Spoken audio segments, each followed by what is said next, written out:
Hi, everyone. Good evening, everyone. Good evening, everyone, and welcome to another episode of Spur Live Leadership Conversations. This is episode 12, and I thank you so much for those of you who have been following us and who have been blessed and, inspired by the conversations we've been having so far. Each week, we're here at 8 p.m. Central Standard Time. We're a little late this week, sorting out some little challenges, but we're here. Thank God. And we speak to an inspiring leader, a leader who has inspired many and continues to inspire. And this week is going to be no different. Spur Live Leadership Conversations is brought to you by SpurRopen.com. It's an event of Spur Open. I'm the CEO of Spur Open. My name is Wendell Lawrence. And what Spur Open is, it's an online platform that helps organizations, individuals, freelancers, businesses to collect payments online. That's pretty much what we do. You want to collect payment for events, you want to collect payments for donations, any kind of payments you want to collect online. We make that easy. That's what Spur Open is about. But what we have been doing is because of everything that has been happening with COVID and the pandemic, we thought that it'd be wise to have a series that focuses on how leaders are coping, and that is something that I'm passionate about, and that's dear to my heart. This week, we're going to be talking to Pastor Courtney Morrison. Boy, I could try go through him bio, but I'm just gonna bring him on now for us to just chat with him, and we can just go through him bio together. Pastor, are you there? All right. See? Yes, sir. I'm still here. How are you? Good evening, everyone. I'm good. How are you doing? How was your day? My day has been well so far. Yes. It's been quite good. As you know, I do a program in the evening. Yes. In terms of male advocacy. And yes. The traffic today was challenging, very challenging. Yes. But I made it here. Awesome. A good day so far. Yes, I actually listened to a little piece of the program earlier. Your guest. Yes, your guest. I didn't hear all of the program, but at the beginning part of it, where you had Pastor Morrison from St. Anne. He was actually our first guest on Spur Live Leadership Conversation. Wow! So this is God. Yes. For me to have interviewed and spoken with him today on our program on the and to know that he's the first person, awesome. Yes. Yeah. So I want to just jump straight in. I want to also invite persons as they join us to share it with a friend, share the broadcast with a friend. We're about to have, if the kind of challenges we had getting this live up and going is any indicator of what we will achieve based on how hard we work to overcome, then I'm pretty sure this evening is going to be a significant evening. Pastor, yes, sir. You are the leader, the pastor of Portmore, Feltap, Portmore. Yes, sir. What's that like? How long have you been the pastor? Describe for me a little bit about that journey, the size of your church, and the current reach as you understand it. I remember my wife and I had planned to go to Canada to live. And in about that time, we got a call from our senior pastor, Reverend Al Miller. Yes. Asking me, what is my vision for the next 5 years? This is in 2010, And I said to him, well, we're planning to go. And he says, before you tell me where you're going, let me say to you, we want to ordain you as the pastor of the church on that side. And I found that quite interesting. And so it was silence on the phone. When I was 21 years old, it was prophesied over my life that I had become a pastor. I was now 40 years old. And, just as I thought that probably this is not going to happen, that prophecy is long gone, here I get a call in my 40th year. Wow. I decided to jump at it in the sense that someone had once said to me, would you like to be the pastor of this church? And I said, the only way that could happen is if my pastor were to call me and say to me, we are making you the pastor of the church. It cannot be that I am making an application to become the pastor of the church. And it happened exactly that way. So I was ordained as a pastor in 2010 and then installed as the pastor for Fellowship Tabernacle Portmore in the year, well, 12 years ago it was, 2008, October 2008. And I've had my wife beside me, Karen Morrison. No, sorry, 2010. No, 2010. I was ordained as pastor, but not the installed pastor for the church. Also, you're installed before, because 20.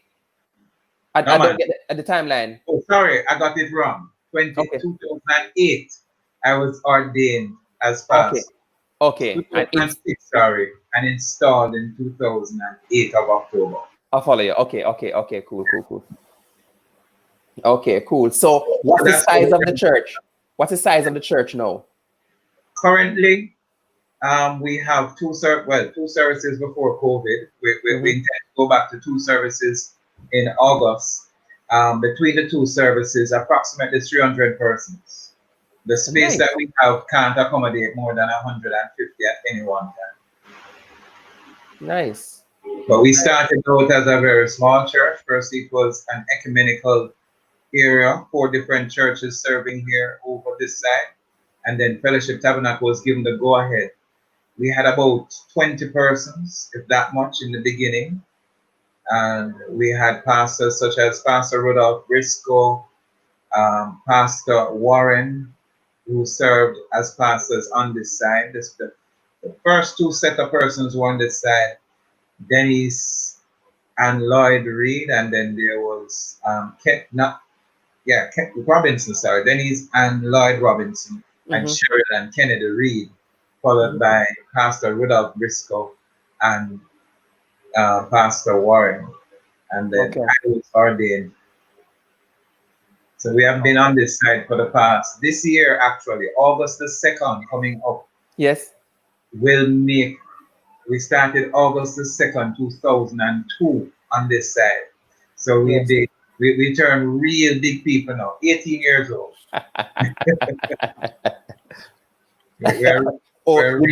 You'll be old enough to drink. Well, communion wine. Communion wine. I'll follow you. What's it like? In terms of the demographic of the persons who attend your church? Is it primarily young persons, elderly? What's the demographic like? All right, so let me give you a little bit of the history. The church was started mainly with... Sorry, 1 second, just before, I want to send a big shout out to Crystal Morrison. Woot woot! She's here and she's present. I get the feeling that there's some kind of relation going on here. You can tell them, send the link to everyone so that they can see. But the church started out as a small group, mainly a couple of families, 3 families, the Thomases, the Reed, my family were there, and it started out just about 20 persons. Mainly with youngsters, because you can imagine, but the only adults were there were the parents. My family has 4 children. The Thomason family had 2. The Reeds had 3. So it was really started out almost as a Sunday school sort of church, and it grew from there. I remember the first time we had a Bible study, there were 33 persons who attended. And of those 33, 30 of those persons were teenagers. Wow. The other 3 adults were myself, my wife, and another member of the church. The church then blossomed into basically being run, almost all the programs. The services were led by the youth, teenage youth. We had something called Joshua Generation, dance, sign language, choir, all generated out of that scenario of just being a youth-based church. And so the demographics currently though is that it has evened itself out to a 50-50 of young adults and older persons. And when I say older persons, there are a couple of persons who are over 70, but the majority of persons are young adults between the age 25 to 36. I And follow those, you. yeah. And so we call that group our young adult group, and they are the tipping point of the church. They are the balancing point Mm-hmm. of what happens in the church. Mm-hmm. Mm-hmm. Currently, we have what is known as a production team in the age of COVID, and so Yes. it's the youngsters Yes. who are running Yes. production line that we are on social media. This is their thing. This is what they run with. So, but right before we jump into that, what I want to understand a little bit about life before COVID. So for example, you had mentioned that you have two services, but Yes. describe to me now how does the logistics of two services work? Wow. All right. So again, let me go a little history. Before we had only one service, and Mm-hmm. the place was packed until we had persons on the outside. We had to put up tarpaulins to try to balance it, and it wasn't working until I spoke with my senior pastor. He said I had a problem. That's a good problem, a Yes. space problem. And so Yes. the vibrancy at youth attracted youth, and the place was known, the church was known mainly because of its youngsters that were attending. So what we decided to do was to now go two services. We had one service starting at 7:30 that ended at 9:15. And then we'd have what people would call Sunday school, but we called it core meetings between 9:30 to 10:15. And the second service The core was meetings. core meetings. Core meetings is where we got in smaller groups based on communities. So in Greater Portmore, we'd have like what is called 1 North, 2 North, 3 North. We sound a little bit foreign. 8 West, 7 West, 6 West. We had the Hellshire community, Brayton. And so we divide the church members into those groupings. We had 6 of those groupings. And in between both services, we'd have those groups plus a youth group separate, and the different leaders would be in charge of those groups. That's where the questions about the service would be had. That's where we could give personal care to persons, where we'd have Mm. one-on-one sessions where persons who had questions were able to ask questions. Because, during the preaching service, sometimes the questions are, Yes. even although I allow persons while I'm preaching to ask questions from the congregation and I answer, because I believe it's important. What you I really say? believe it's important. What? Um, So you're up there giving your sermon, and God said, "Let there be light." And anybody has a question, what is light? Okay, light is, and you go through and explain what is light. Yes, because I believe I need to reach everyone. And if everyone is not being reached, and we have a way of when we get home, someone will ask a question. What happened at church today? And someone might say, well, Pastor preached about God. But can you ask the question? Mm. Or you can say, Pastor preached from the Bible. But Yeah, yeah, yeah. say what the message was really about. And I believe it's very important that the impact of what is being said must connect with the individuals in the congregation. It's very important. Otherwise, you would have come, just had a good time in what we call praise and worship. I call it Mm-hmm. the ministry. Just having a time before God that it's not just an injection on a boot spill for you to go, but that you have something that will remain with you for the week that you would apply wherever you Mm-hmm. live out as a Mm-hmm. lifestyle. Very important. So the two services, that core meeting would be that connection between the service, things you didn't understand, and the youth who would be in a separate group, and then the Sunday school from age, and I would say age 2 to age 12. Mm-hmm. That's where our Sunday school stuff at age 12. And then we have the teens group from 13 to 16, and the different Yeah, courses. yeah. And, Okay. and so that would happen between 9:30 to 10:15, 45 minutes, and then we'd start the second service at 10:30 and we finish at 12:15. What we found is that many people love to come to our first service. So the first service was full. The second service had about half the attendance that Mm-hmm. the first service had. Mm-hmm. So what I decided to do was to give all the boosts to the second service and invite the special speakers to the second service and have the praise and worship being different. We'd have them doing DJ Nicholas, we're warrior. Have them do a dunamis, have a dunamis come. You mean And so you mean you invite these persons, or you have the praise and worship team do these songs? no man, we have the praise and worship team doing those songs, doing DJ Nicholas for praise and worship, doing Wow. dunamis for praise and worship. And so Wow. we decided to deem the second service as a youth-oriented service. And I would even say this, because some of the other persons who are not as young deem the second service as noise.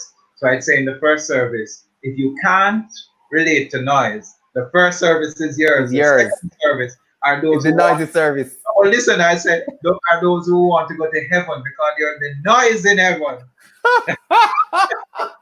It sound like you stage a boycott on the first service, man. No, I actually didn't. But you see, I also didn't want to deem it the old people service. Right, right, But right. those who are not as young, because persons, I believe, there are different styles and Right. preferences that persons have. And so I believe we needed to cater to both sets of persons. And we found what began to happen was that the second service began to become full. And then Mm-hmm, it mm-hmm. was really that the youth would just attend the second service. So we didn't have this problem of youngsters not attending church. As a matter of fact, we had quite the converse where the youngsters would be taking their parents to church. What? Yes, it happened that way quite so often that most of who we have, or quite a number of those who we have in church as adults, were brought to church because their children were attending church. That's interesting. That's fascinating. That's fascinating. So now the question, so now jump now to how are you now replicating that? Because well, describe for me. Let me be specific in my question. What did the first service or the first two services or any kind of service, what did it look like the first time it was announced by the government of Jamaica? What was it 20 people? Yes, 20 people can gather. What did it look like? What did it look like? Describe to me from the planning stage through to execution. All right. I want to say this before I go to the plan stage. Remember, we are in Portmore, and then we had quite an outbreak in Portmore. But And that was so after. after COVID, but Yeah, that was okay. So it came down to the crunch that quarantine happened. So there was little notice that we had to give that we had to break church with the 20 because our production team alone is about 12 individuals, wow, right? And so we have an active WhatsApp church family group that we nice. send numbers. We use the social media platform as often as we can. And so what we had to do in informing persons that the services were going to be broadcasted live, the first thing we did, we went through Ready TV and Love TV and sent out a message and said, guys, you're going to have to now view us from television. Love Radio also did that program as well. Our first three sessions that Mm-hmm. happened. And so it caused us to fast track as I said, a production team, and I just want to big them up right now. Crystal Yes, Morrison, Andre Gordon, yes, Johnny Henry, Cal John Morrison, Tashane Hines, and Kimberly Robinson. They form the core. I want yes, to big up the Levitical ministers who we regularly call praise and worship ministers, the musicians, a yes. Kevin and a Rashid and a Shade and a Camille Smelly and a Alicia Johnson and a Simone Henry. They then form church in the sense that they would now be the only person attending the sanctuary for us And to. those are among the 12 that you call your production team. Yes. Okay, So the okay. production team is a smaller group, but some of who I just named, or who I call it the Vertical Ministry of Praise and Worship team, along with the production team, And so that now became the persons who attended the sanctuary. Right. I love to differentiate between sanctuary and church when I am ready. I am the church, you are the church. I The business see. is the sanctuary. We're gonna get to that. We're gonna get to that. I want to hear how you rationalize them. But talk to me about because I wanted to describe what the service looked like in terms of your approach, but I want to understand a little bit more of your production team, the roles, like how the production team operates. Do they have weekly meetings? How does a production team in a church operate? The Levitical side, all the different components. Break that down for me so I can understand. All right, let me start from the production team. Mm-hmm. And again, these are all youngsters. So Yes. social media platform, important, is their means of communication. And so a Zoom meeting, WhatsApp, they know how to do it, video chats. And so they don't have to meet physically to actually do anything. They know how to use that virtual space to the maximum. And so our production team, those who are named like Andrea, Crystalla, Johnny's, they would have meetings at the sanctuary to do run-throughs. So video production, sound production, that's CJ, posters being put together by Tashane and Kimberly, and then being sent out afterwards. So what we do is sit, plan.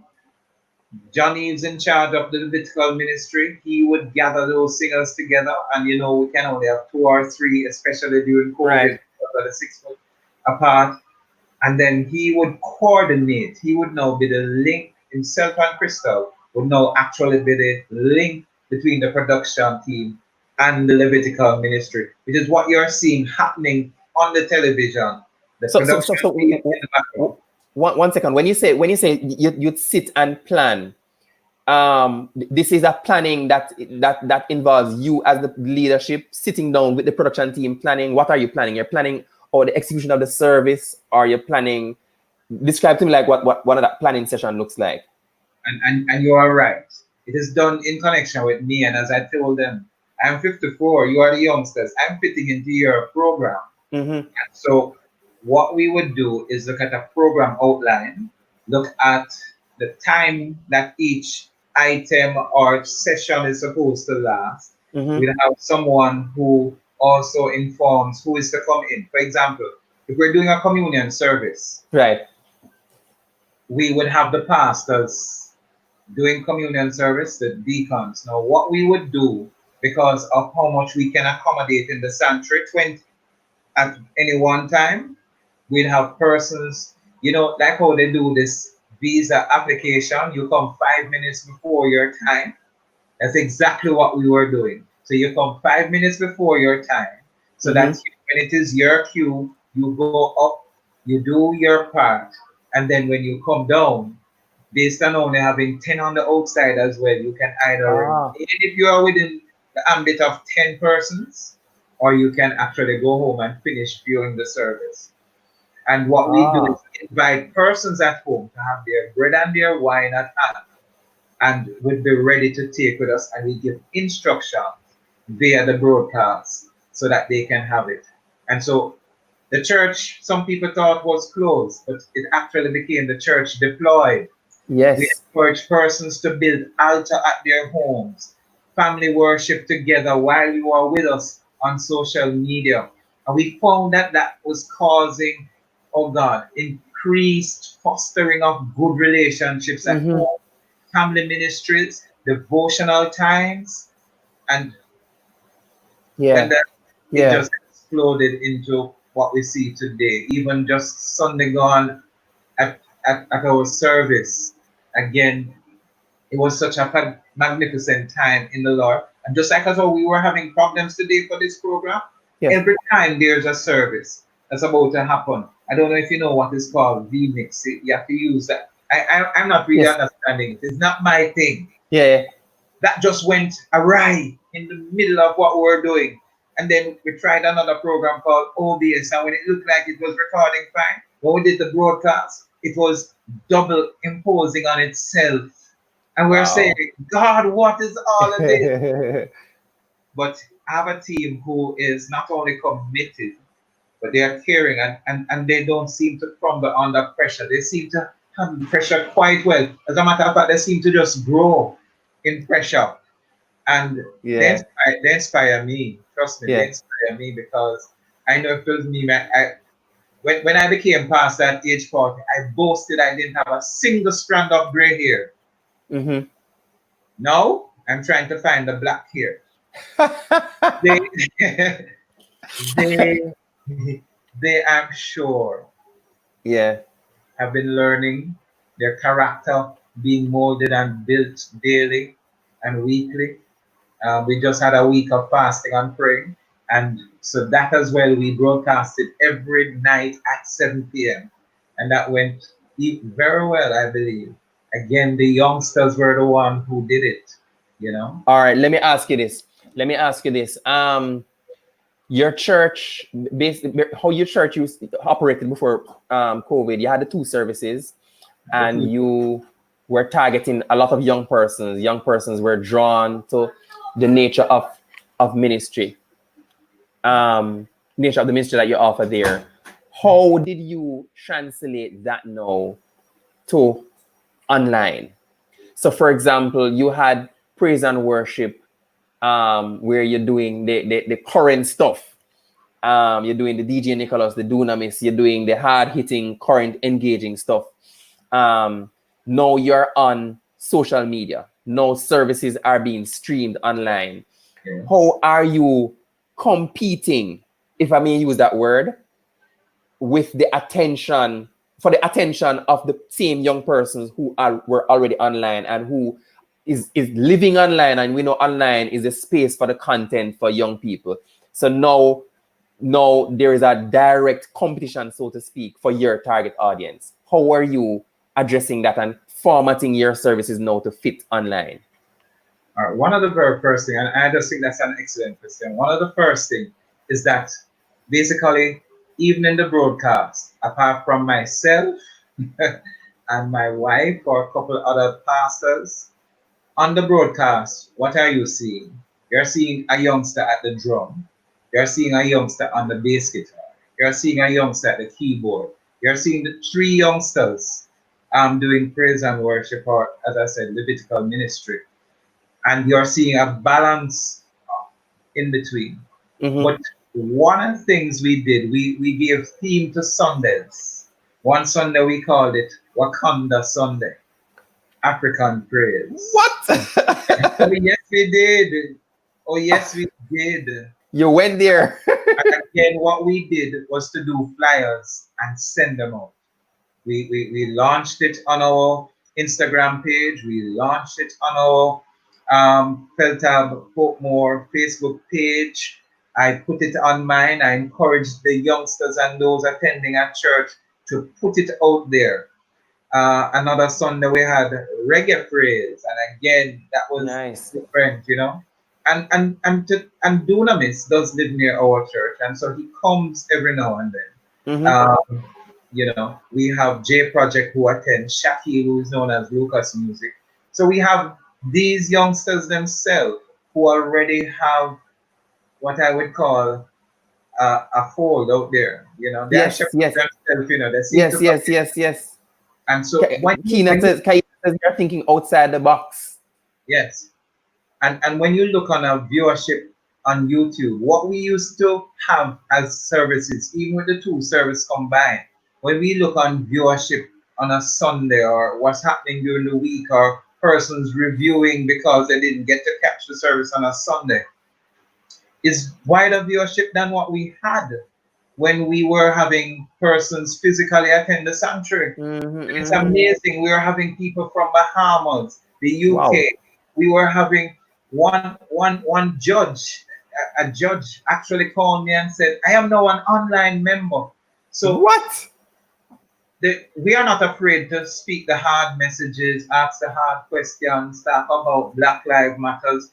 I mean, last night I spoke to Black Lives Matters, But and I don't know if I upset anyone when I started to also mention men's life matters too, because I launched a program called Men's Life Matter too, Mm-hmm. where most of our men, every time we look at violent deaths in Jamaica for 2019 and 2020 Yeah. January, Yes. more than 85% of who dies in this nation are men by violence. Wow. You see, and of the first 100, 85 were men, 8 were women, and 7 were children. And we tend not to see the statistics. Wow. There's rightly so a loud outcry when our women die, but there is a silence when our men die.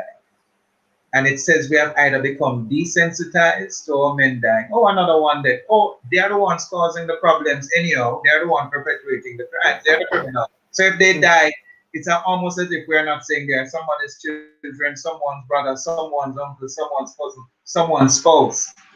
And so I started that movement called Men's Life Matters Too. Yeah, we know we have the women's movement called Me Too, right? Mm-hmm. Mm-hmm. So I Mm-hmm. spoke about that Women's Life Matters Too, where all women are being raped, they are being abused. I spoke that children's life matter too, because pedophilia, the perversion that's happening and what's happening with our children. And then So I went and these are series that you do online since the COVID period. since COVID. I had the I went as far as to speak to a lot of what are being branded about as prophecies.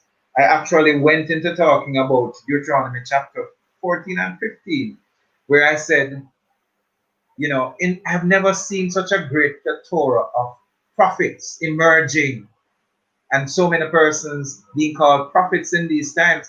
And yet still, I decided to speak to this issue of saying, guess what, persons? The scripture says in the last days, there shall I be many false prophets. So I'm not knocking at prophets, but I'm saying that we must this, be careful who we're listening to. If we were in the book, in the times of Deuteronomy, if you were called a prophet and you made a prophecy and it did not come to pass, you were stoned to death. If that regulation still applied, you know how many persons wouldn't wear the title prophet? You'll either be dead or someone come and say, I see the Lord has bestowed upon you the spirit of prophecy. Say, no, no, not me, not me. but all So right, so what a part of the side effects or because I think that part of the reason why that happened is that a bunch of persons had now have a platform. So like for example, with is the same can be said about what we're doing. We yes, never started to do this until the COVID. Now we have a platform. Now we start using it. Now we start being creative in other ways. And as you said, persons would turn to that. What I'm curious about now is how were you now using the platform that you now had as a church? How were you using it now to shape? Let me ask the question this way. So and you spoke about it earlier when you said that there's a difference, there's a marked difference between the church and the sanctuary. right, In some sense, the sanctuary was taken away from us. Access to the yes, sanctuary. You understand what I mean? yes, yes, And a lot of persons felt like the church was taken away from us. yes. How were you able to address that with the person that you lead, the person that you shepherd? Were there persons who were mourning the loss of the church that you Oh, had to yes, kind of correct? And how did yes, you go about doing that? Are there persons who are not so au fait with the technology? Because now we had to make the sanctuary the technology. We had to use the technology to kind of bring the sanctuary experience to people. But there are a lot of persons who are not so comfortable with the technology. How were you as a church able to now reach these persons outside of the content that you do, but in talking about the methodology? How were you able to put a plan in place to reach these persons? all right. I believe one of the things that I used were scriptures that we could relate to Mm, that showed us that even being outside of the sanctuary, we still can access God. mm, Because there are still persons at church that mourns the fact that we are not yet able to come together to hug, to greet, because there's nothing beats that. Nothing Yes. beats that, you know, because my hugging you from a virtual platform Doesn't doesn't work. feel as good. And one of the things I do is use everyday life situations to help persons in mourning the loss. So I Yes. give Yeah. them grief counseling in a sense, where we talk about, if you looked at Egypt and Israel, there was a point where the angel of death was to pass over. And there's a scripture in the book of Exodus that talk about they were locked in their houses and couldn't come out. And they were told to stay there until the angel of death had passed over. You could put the blood over the door lintels, Yes. and that worked. And so we were saying to persons, build an altar at your home, consecrate your home. You probably never did that before. Consider it that the coronavirus is similar to the plague that happened down in Egypt too. The angel of death passing over, and you're not able to come out. We had to take them to a point that they could relate to what was happening, because remember, coronavirus was considered novel, new. Yes. Right. Right. Right. So this A was lot of a unknown. new experience. Yes, things like this happened probably over 100 years ago or 200 years ago, the bubonic plague. But Or in some we are movie. experiencing this firsthand, and so got them to relate on a practical level as to have worship at home. And worship is a lifestyle. It does happen on a Sunday morning. And part of that, what happened was that the youngsters now were the one that said, aha, there you go, coming to the sanctuary is not as important as you thought. You could have stayed home and we don't have to come to church. So, have to talk to the youngsters and say, hey guys, sure. And I have no problem with you joining us on a social media platform. But we're saying as well, however you access this, however you access God, um, we appreciate it. God appreciates it. That's what He wants. He wants access to Him. Yes. Yes. Access to the sanctuary is wonderful. But if you have to wait until you get access to the sanctuary to worship, then you are missing it. It means you probably only have worship on a Sunday or a Saturday or whenever you attend the sanctuary. Correct. And therefore, let's put meaning to our life. Let's know we have been talking about worship as a lifestyle. You now have to inculcate it. It's not something that you only talk about. You get a boost shot on a Saturday or a Sunday. You now have to do that at home. And All right. So your church started out, as you said, first, what you call it? COVID, First, COVID no, your church. first Bible study. Your first Bible study That was was interesting. was 30 persons, and as a result, you had 3 adults and 30 youngsters, yes. and 30 youngsters. Yeah. It's giving me a challenge. That's fine. 30 persons, and now the question is, how are you now reaching those persons, especially from the perspective? So these persons that you mentioned about at the time would have been persons who are grown up now, Yes, because yeah. this was something years ago. Now, how are you? So the reason I'm asking this question is because your church would have started with as a culture of reaching young people and reaching the very young. Yes. Now, things like Sunday school and things like Sunday school in a traditional sense, in terms of the age appropriate 2-year-old, 3-year-old, 4-year-old. My daughter is 4. What kind of content are you preparing? Do you have online for that demographic of persons? All right. Currently, for our Sunday school, what we do, we link with our head office, Feltal in Kingston. They have Zoom meetings. They have Zoom meeting leaders and the different age groups. They use different materials that they have online. They are what I would call the Zoom practitioners and professionals. They are the ones who are able to manipulate and be innovative in using the Zoom platforms, because even so, they're the ones that pull the youngsters. And trust me, this social media platform thing for the youngsters, video chats, they are enthralled by it. So it doesn't take much. the difficulty is sometimes to control. But the good thing about Zoom is that you can mute person's mic if you are the host, and so that gives some level of control right there for the youngsters. Or even tonight, currently while I'm talking to you, we're having prayer meeting, and that's happening by Zoom. The rest of the church and so many persons are there praying.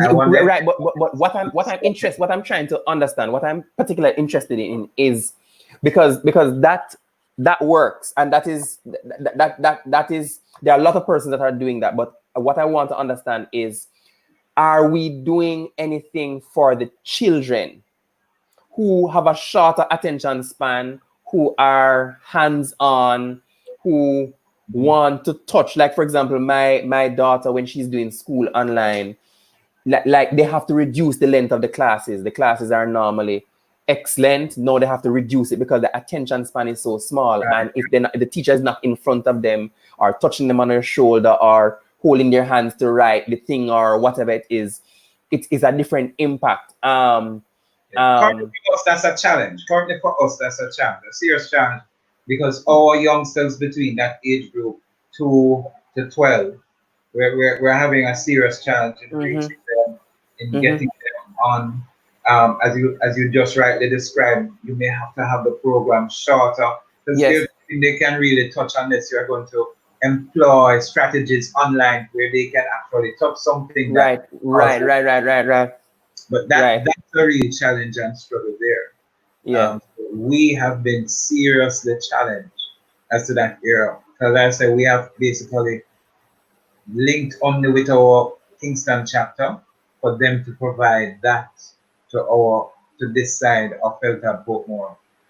I see.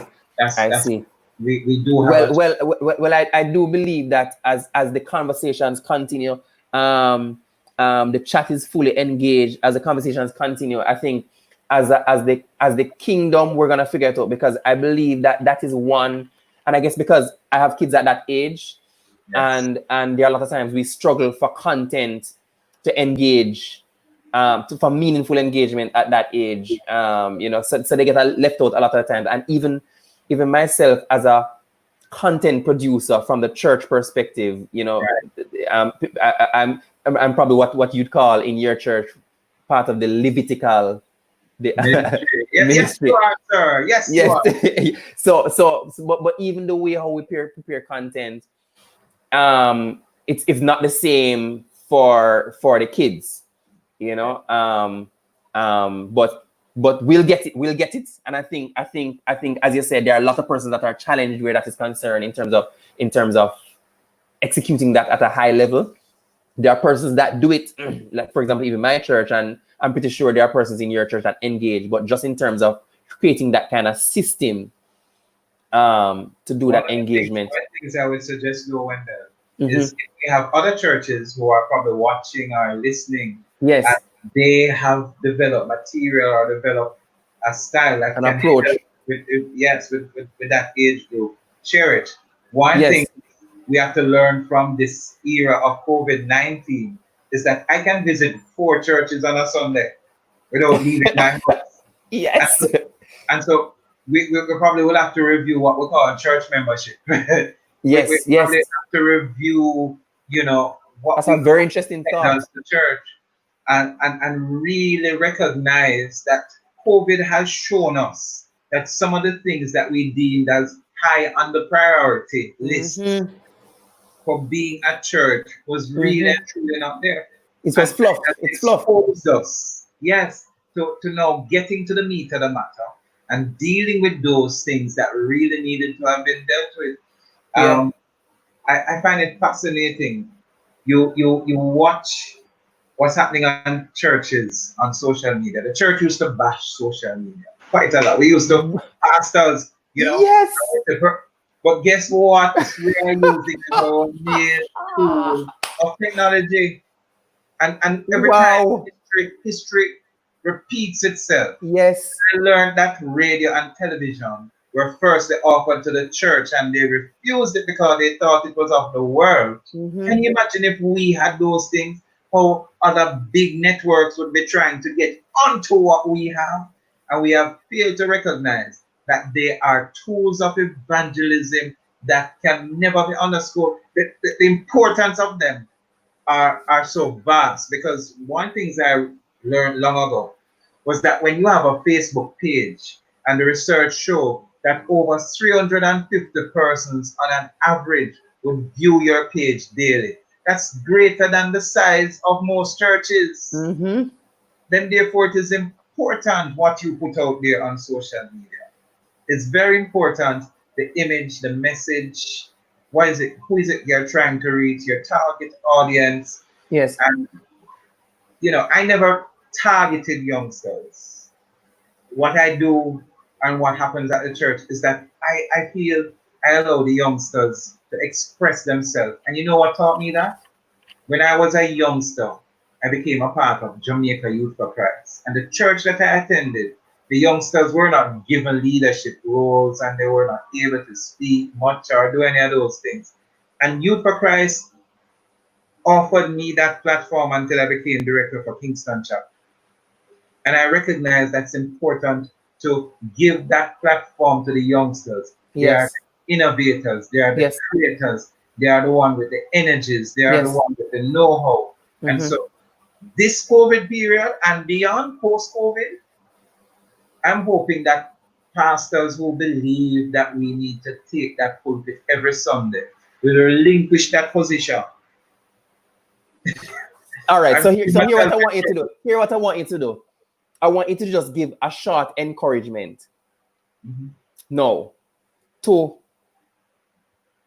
that pastor, that person who, whether knowingly or unknowingly, because what you just described is a real, it's a real challenge. And it's difficult for sometimes when you're in a rhythm. It's difficult for you to let go Yes. and let somebody else. So I want you to just give a short encouragement to that pastor, that leader who might be holding on because of memory muscle. Just holding on because that's what they know. Just give a short encouragement to that person. And before I give that encouragement, I want to tell you about the converse. I've gotten so accustomed to what we're doing now of broadcasting that I'm seeing it as finding it difficult to go back to what existed before. Yes. But to my fellow pastors, to the fellow co-laborers in the kingdom of God, who are there, where you probably may have even struggled and probably may have even blamed the government for, trying to prevent worship from happening. I continue to preach. It can't be fear versus faith when we're talking about COVID. Not all of us are at the same faith level. And for each one of us, there is fear that exists. So I want to encourage you that what we need to do as ministers is continue to encourage those who are around us by saying, look, I recognize, and we have to admit this to ourselves first. I recognize I won't be here forever. And that there are some youngsters, there is a Jeremiah in your congregation. There is a David in your congregation. There is a little Isaiah in your congregation who the Lord has anointed and touched. And there are processes that the Lord have given to those in your congregation that will take you to the place of the promise, the very vision that you had, that you dreamt of, may be fulfilled in your lifetime if you would sometimes just open up to some of these youngsters. Sometimes we have a fear that they're going to take it elsewhere. But I'm trusting that we will trust our own leadership, that what we have led those youngsters to and led them through and led them with the word of God, that they themselves will now manifest it. And so this scripture may sound like it's for the children, but it's real for us as church. Train up your church in the way they must grow. And when they grow old, they will never depart from it. Not a youngster in the church, not an adult in the church, because you would have trained them. Your training is important. So live a lifestyle that's worthy. Be encouraged and knowing that you reproduce after your own kind. And watch what God will do in your church when you allow that to happen. Just allow the spirit of liberty, which is the Holy Spirit. For where the Spirit of God is, there is liberty. Not freedom to do anything and freedom to sin, but freedom to allow God to have his way mightily in our midst. Watch it. Awesome. Christine says, wow, this is real. No pastor can preach from the grave. No That's pastor can preach from the grave. Tell me about some of the outreach activities that you do at your church. Well, you're seeing one right behind me. Yes. You're seeing one right behind me. Let's do right. We do 7 outreach programs each year. 7 outreach programs. The Portmore community is cluster based in terms of how the communities are actually aligned. 1 north, 2 north, 3 north. So you have different clusters of communities. And so we identify different communities in which we minister. We identify the 2 East, 3 East area, and I know this might be Greek to some persons, where we do free blood sugar tests, blood pressure checks. We come and we do some feeding that is free to the persons there, and we have a gospel concert at the end, and we do an invitation for persons to accept Christ. We do a left, wrong, do right. That usually happens in March. In the first weekend in April, we have left, wrong, do right, where we do the road march, where we do the bands that are with us, a band display.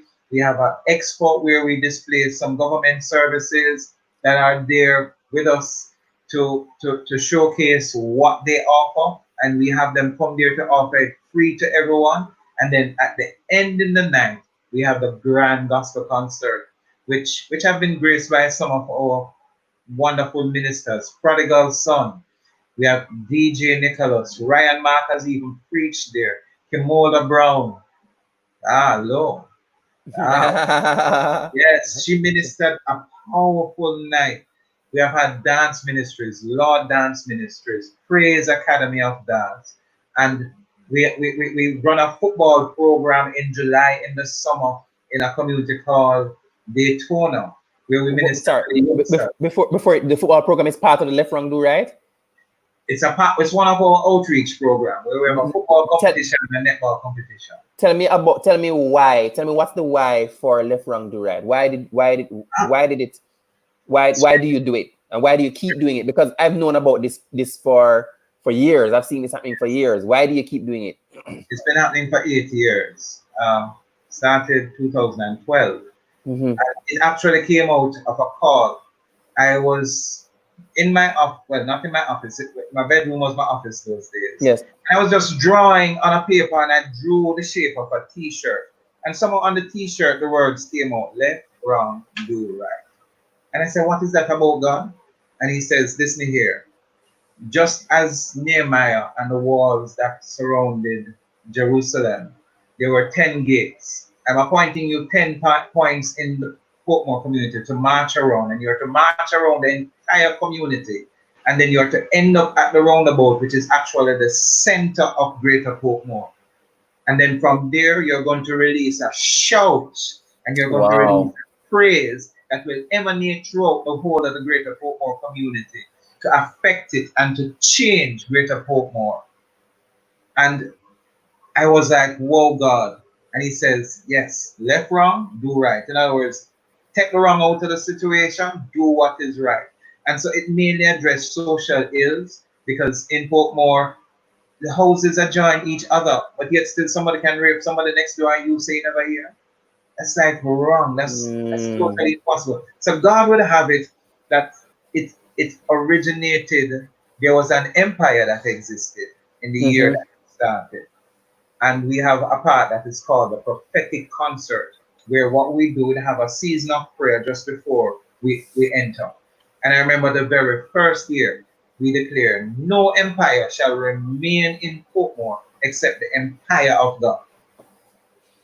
And within 2 months, that empire fell. Well, you guys wouldn't have to be worried about stoning. No, man. I remember God saying to us, stop at all the bridges and pray, because there are gateways. Stop at the entrances of each community because each community have a road that is an entrance to the community. 6 West have an entrance, 7 West have an entrance.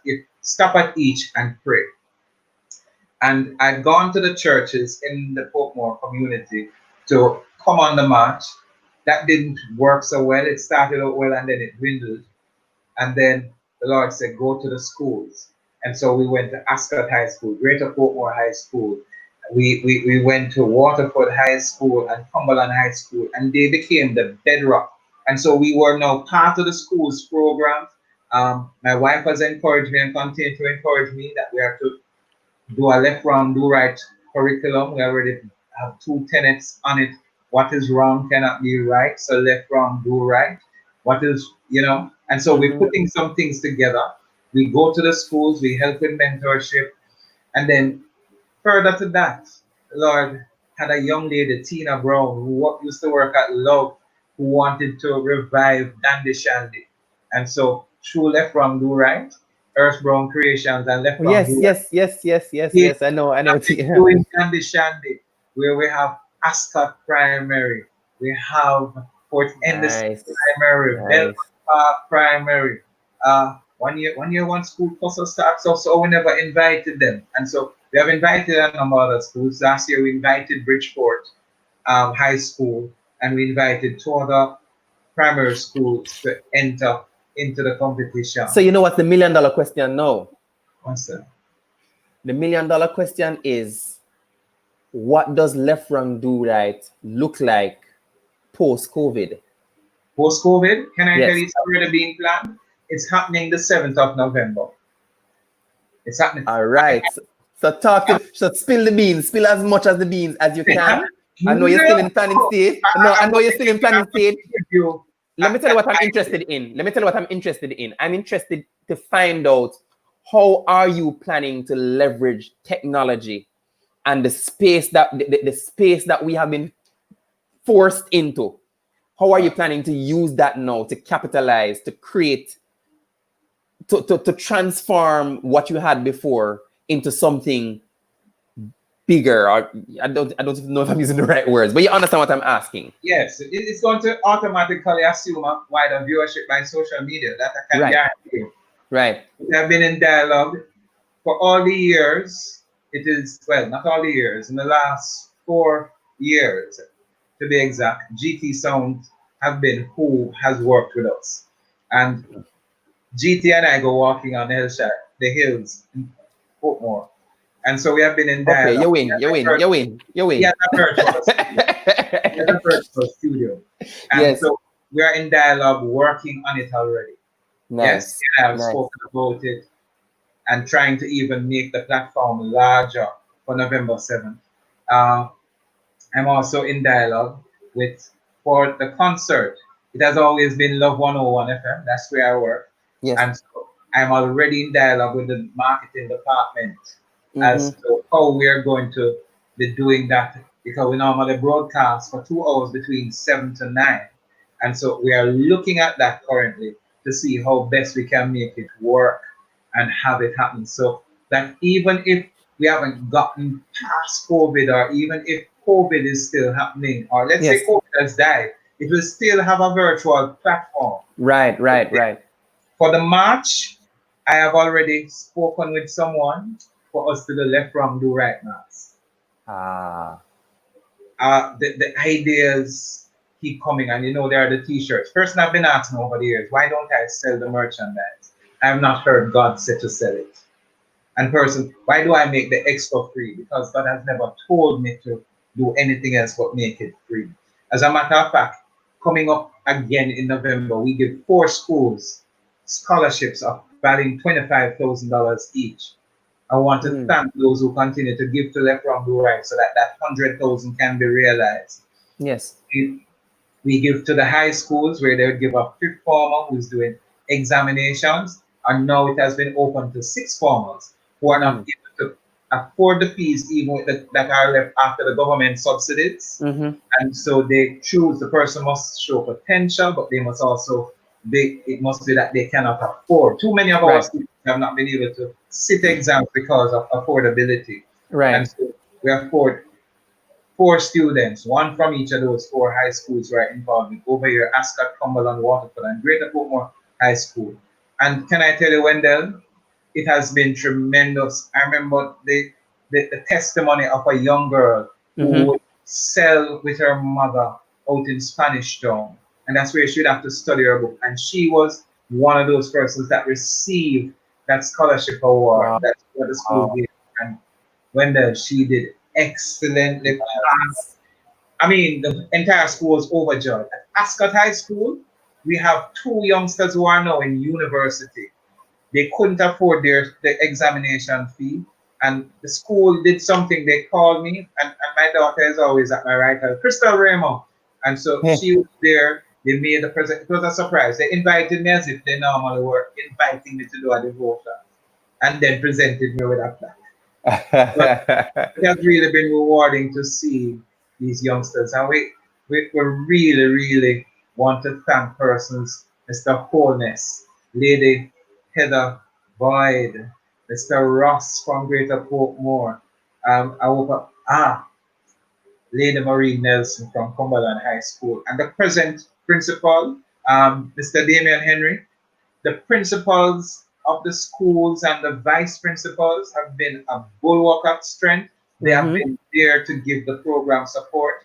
Each school, by the way, have their own banner that says left, wrong, do right. Wow, that's nice. That's nice.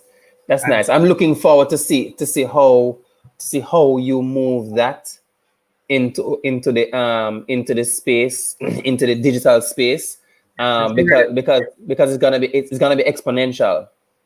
I believe so. It's gonna be exponential.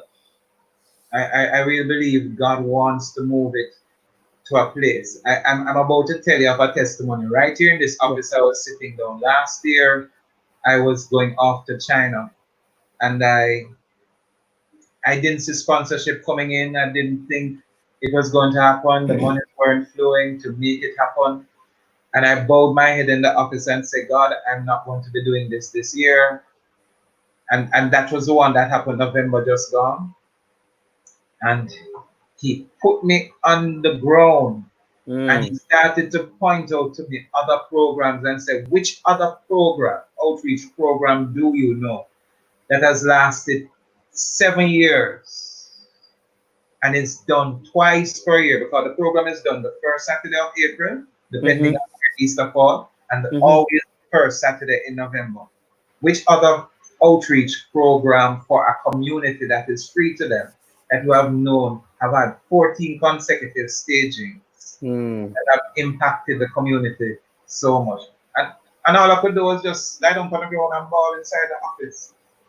And when I came back, the municipality, I must tell them thanks. The 100-man police station, I must tell them thanks, because when I came back, some things were put together, but there were still some details to tie up the permit, the license. And when I came back, because this thing has become such a feature in Portmore, yes, they said to me, but Pastor, we have everything ready and waiting on you. We're waiting for you to call. And that, wow. And I start cry again.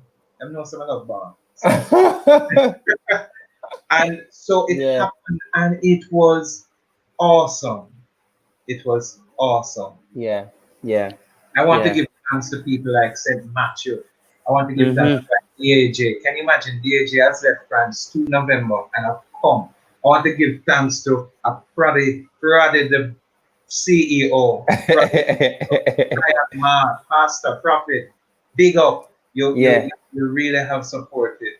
And I hope Jermaine Edwards, Dunamis, J Project, Lucas Music, you know.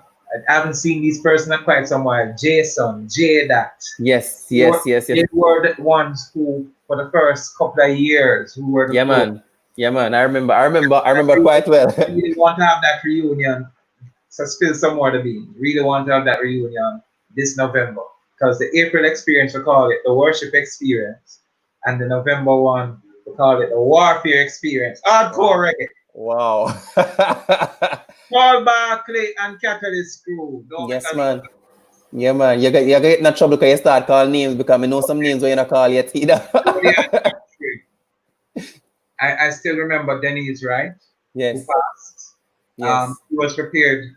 She came one year, did all the original songs, and was ready for the second one. And unfortunately, she passed just before we went, before that one happened. You Mm-hmm. know, Kira Diamond from the USA, you Mm-hmm. know, really, really, really. Simone Henry, our own praise and worship team. Mm-hmm. They Mm-hmm. always lead it out, and they've always committed themselves to it. The musicians, oh, Ryan Davis, Kevin Heath, Randall Yes. Positive, Yes. and Yes. I Yes. Worship was there one year. Powerful, powerful time, and I can't. I'm very excited about um about organizations who have pure motives at heart, Mhm. um that are making the transition to broaden their scope. I kind of like the whole thing, and I kind of like the whole thing to when the early church was persecuted. Because after a while, when you're in one place and you're comfortable and you eat, the only thing that happens is that you start to get fat, and then you start to throw up on yourself because there's no more food that you can take. But the moment you start to moment you start to apply pressure, the moment you start to persecute the church, then everybody is forced to flee and find other ways of expressing, find other communities to colonize, other worlds to conquer.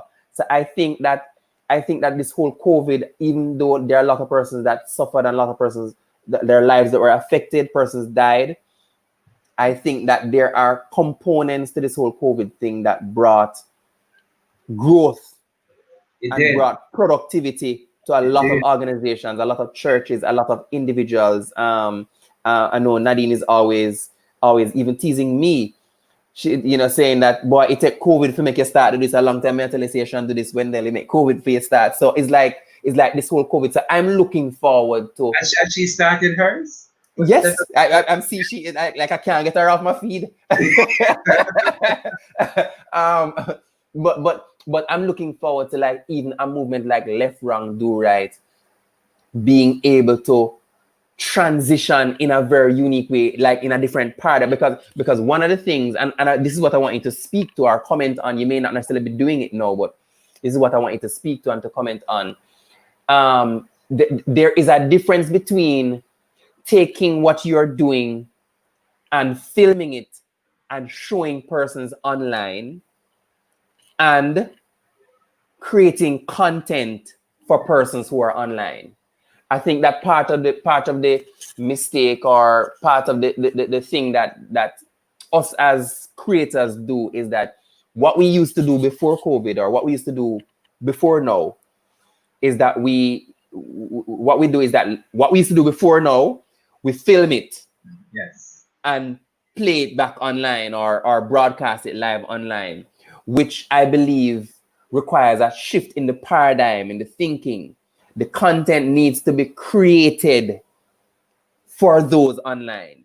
So it's not like the persons online are a secondary audience where you create something in a room, you film it for people in a room, and then you show the people online, or you're having a concert and you put up 2 cameras and you allow persons to see the concert that's taking place. No, the persons at home need to be a part of the concert. And I'm not saying I have the formula or know how exactly to, but I think there needs to be a paradigm shift in the way we think about how we engage online. Well, Agreed. the experience needs to be fully immersive. The persons online, what I normally tell, and even some of the clients that I consult with, I say to them that the persons at home need to feel like this particular event will not happen if they come off. Yeah. It's like if they are so integral in the event taking place that they feel compelled to stay engaged, to stay fully engaged, because if they come off, the event will stop. You That's the know, kind of so I'm looking forward to even like a Left, Wrong, Do Right. I'm looking forward to you having a road march and right along the road, or like every 30 feet or whatever is realistic, you have like a huge screen and you have persons, you see the wow, Zoom persons online, and you see them wow, cheering you on, saying, yeah, wow, run, or march or whatever. And then further down, you see 30 feet ago, you saw Mary Yes. She was in her kitchen cooking while you're on your road march, and then you go down another 30 feet, you see her again, and she say, yeah, hey, Mary, again. You know, like the experience is just an immersive I love it. experience. This You program know? is being recorded, right? It's like all of those things. Yeah, yeah. It's So, amazing. so it's like it's just challenging the thinking to go beyond that kind of experience, that you just kind of film the thing and show it. Yes. But more the persons that are in France are fully engaged. So if you're having a chant, DJ is in Europe leading the chant. Yes. You understand what I mean? It's Oh that yes, I do kind understand. That vision is large and huge, and that's fantastic. And I'm praying that that will happen. I'm yes. praying. I mean, you have ignited something in me by just saying that just a while ago, and I'm like, whoa, God. I've always been the type of person. My wife always says, "Courtney, stop saying that." I consider myself this little boy where, I mean, even you inviting me on this program, I'm saying, whoa, I don't believe this. I'm listed in one of those persons who are known. Stop it. And I'm like, but it's true. And I've even told God already. Someone came one day and put their hand on me and said, I saw you preaching to thousands. And I'm going, no, you did not, because God knows I don't want to preach to more than 300 persons at any one time. That's quite a large crowd. And I can't manage large size I agree with events. your wife. I agree with your wife. but You need it's to really true. That's how I genuinely feel. I said this, and probably some of my Kingston chapter persons are listening. I haven't even preached at Kingston Church, and this is confession, mainly because of the size of the church. The small thing that God has entrusted me with over here, 150 per session. Yes, that's awesome. But then I have to now recognize that if God is calling me to different things, He has called me to the mailbox, He has called me to Magava, Yes, my family itself is half dozen. Yes, called me. Yes, called me to a number of things. I have to now learn how to accept the call and allow His vision to work itself out in me to fulfill whatever He has promised me and purposed in me. And there are those who I know will come alongside and pull. I love young people. I really, I really, really, really do.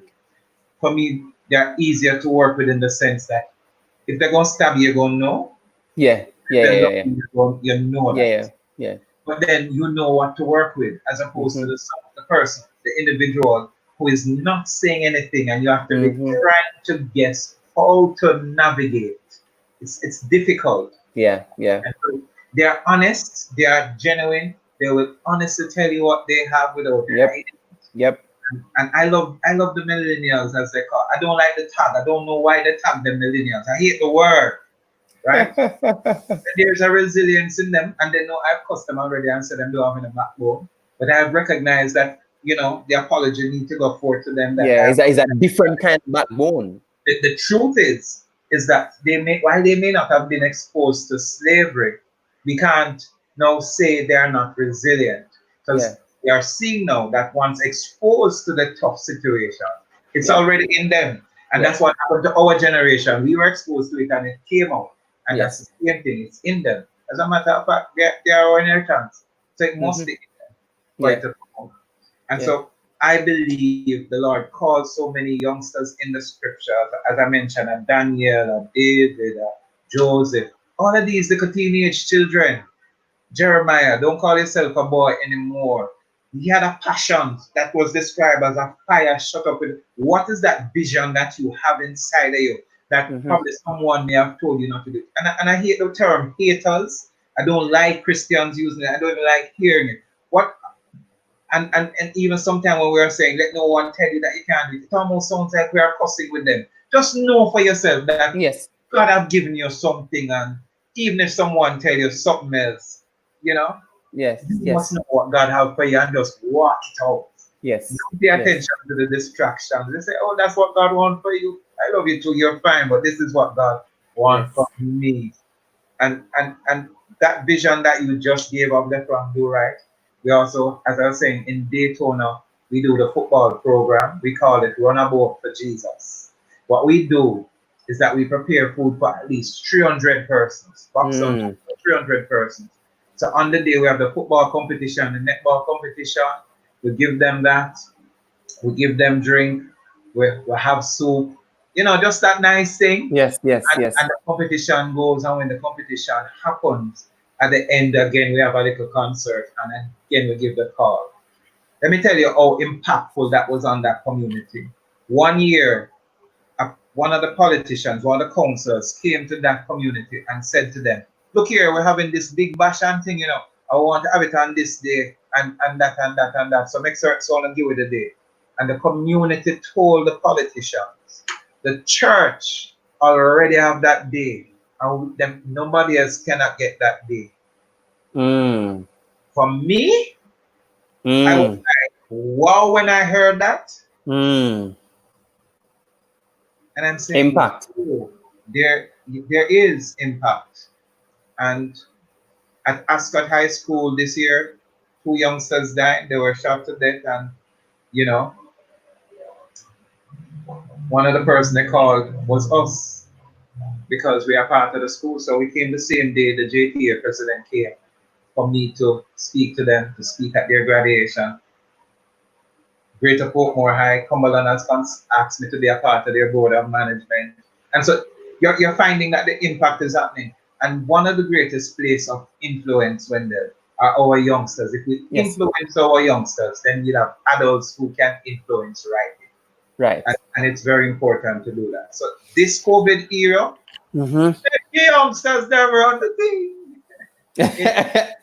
Let them run it. Strange, but we're not beating anyone and saying pastors relinquish your position. Really, we're saying be open to what they have to say.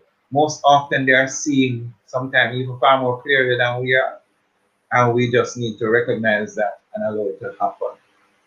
Love them. Yes. Them give up a trouble, you know, but love them. You know, you can cuss them, but nobody outside can cuss them. But that must not be real to either. Pastor, it's been amazing.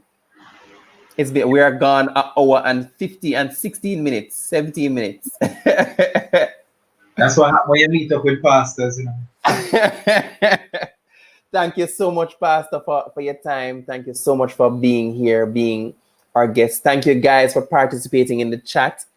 Alison Dexter, Crystal Morrison, Keena McFarlane, Tash Hines, Suzette Pitter, all you guys, thank you so much for being here with us.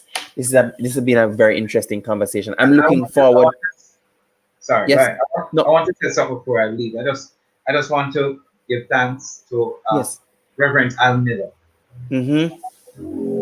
I think so much of what I've learned from him, even although I may not sit at his foot, but I sit at his foot. Yes, yes. You know, and he has impacted my life. The movement that I'm involved with called Men of God Against Violence and Abuse. Mogavo, yes. Mogavo. Jason Donner impacted my life. We did a series called Amazing Dads, which we want to start out, that we did on TPJ. And in meeting those fathers and having those fathers speak out, we know we have good men in Jamaica. Yes. The mailbox, 8 years running, just like Left From Do Right. Amazing. And that has impacted so many lives. I've met so many persons who I never knew I could have met. You know, Kevin Bailey, excellent co-host, just great person. Susie P. Pitter, that is listening, watching. Yes. Yes. We know each other from we're teenagers. Good girl. Tatiana Hines, strong Black Lives Movement protester. Crystal, you know, #1. Israel. Right. But Wendell and I want to thank you for having me on. Yes. It's been tremendous to allow me this platform to speak. But we just need to embrace a number of things we tend to have rejected. And social media is one of the things we need to learn to embrace so that we can reach the unreached. Right. Wherever they are. The book of Revelation talk about, and every eye shall see when he comes. Could the possibility be that the technology?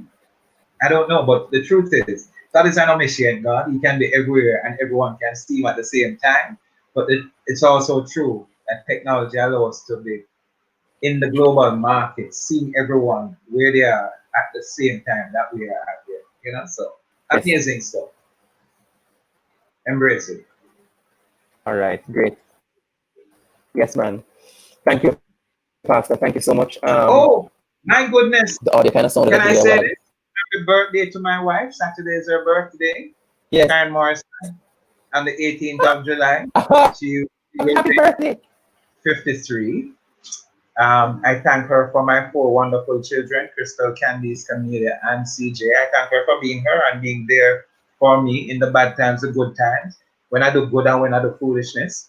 You know, beside every good man, there's a good woman, because when you find a good wife, then you obtain favor from the Lord. So I'm supposing, and I Yes. believe Yes. it, that the reason I found favor is because I found a good wife. It's because you have a good wife. Yes. All right. We're way over time. Pastor, thank you much. Thank you guys. We're gonna be having another discussion next week. Listen out. Stay tuned to our social media pages to find out who's gonna be coming on. And I want to again thank Reverend Courtney, Pastor Courtney Morrison of the Portmore Fellowship Tabernacle. Have a lovely evening, guys, and we'll talk soon. Take care. Yes.